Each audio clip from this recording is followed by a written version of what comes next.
ফিতরার সম্পর্কে বিষ্ণু বলেছেন, তুহুরাতান লিস-সাইমি ওয়া তু'মাতান লিল মাসাকিন। আমরা রমাজানের প্রায় 11 দিন 12 দিন কাটিয়ে ফেলেছি। কিছুদিন পরে আমরা সাদাকাতুল ফিতর আদায় করব। এটার দুইটা উদ্দেশ্য। এক হচ্ছে তুহুরাতান লিস-সাইম, ফিতরা দিলে এক মাস রোজা রাখার কারণে যে ভুল ত্রুটি আপনার হয়েছে এই ভুল ত্রুটিগুলো আল্লাহ ক্ষমা করে দিবে।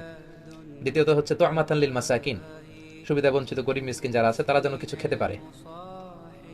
ঈদের দিন আমরা পায়েস ফিন্নি খাবো, আর গরিবরা তাকিয়ে থাকবে, ইসলাম আসলে এটা চায় না। আপনি তাদের সাথে আনন্দ শেয়ার করলেন সাদাকাতুল ফিতরের মধ্যে দিয়ে। এবং সম্মানিত ভাইরা, অবশ্যই এটা ঈদের দিনের আগেই আপনি আদায় করে ফেলবেন, ঈদগাহে যাওয়ার আগে। বিষ্ণু বলেছেন, মান আদ্দাহা ক্বাবলা সালাতি ফাহিয়া যাকাতুন মাকবুলা। যে ঈদগাহে যাওয়ার আগে এই সাদাকাতুল ফিতর দিল, এটা সাদাকাতুল ফিতরের সওয়াব এসে পাবে। ওমান আদ্দাহা বা'দা সালাতি ফাহিয়া সাদাকাতুম মিনাস সাদাকাত। আর ঈদের নামাজের পরে যদি কেউ দেন, এটা নরমাল দান করার সওয়াব হবে, সাদাকাতুল ফিতর থেকে আপনি বঞ্চিত হবেন। বিষ্ণুবী খাবার দিয়ে দিতে বলেছেন, জব, কিসমিস, খেজুর এগুলো দিয়ে। যদি সুযোগ হয় এটা দিয়ে দিলেন।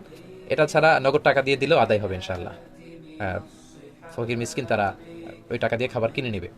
তবে সম্ভাব্য একটা বাংলাদেশ ইসলামিক ফাউন্ডেশন থেকে ঘোষণা আসবে, সম্ভাব্য একটা মধ্যম বাজার দর দেখে তারা একটা ঘোষণা করবে, সেটা দিয়ে দিতে পারেন। অথবা যারা ধনী তারা কিসমিসের দামে, অন্যান্য দামি খাবারের দামে আপনারা দিতে পারেন, সেক্ষেত্রে আরো বেশি টাকা আসবে। যত বেশি গরিব মিসকিনদের সাথে অর্থ শেয়ার করা যায় আসলে, তত বেশি সওয়াবের অধিকারী আমরা হব।